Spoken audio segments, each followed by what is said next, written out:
second question was similar question back into the 2012. Before I was religious, I wanted to give a special gift to my mom and dad before I moved to Florida. Okay, at the time I was taking some art classes in mixed media.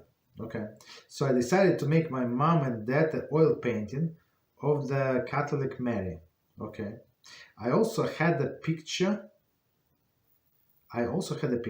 I did a high school with water.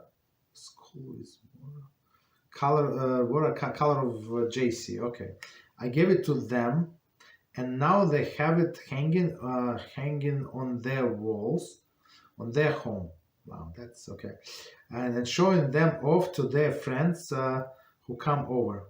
What should I do since I made these pictures? Okay, 1 second. It was the last page.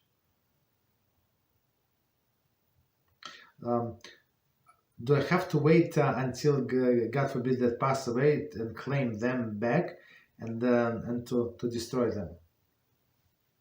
So it's also not such easy question. So you do teshuva, and since it's not in your possession, most likely they're not going to give it back to a person, or if you can steal it, so you can try to steal it, but otherwise just leave it be.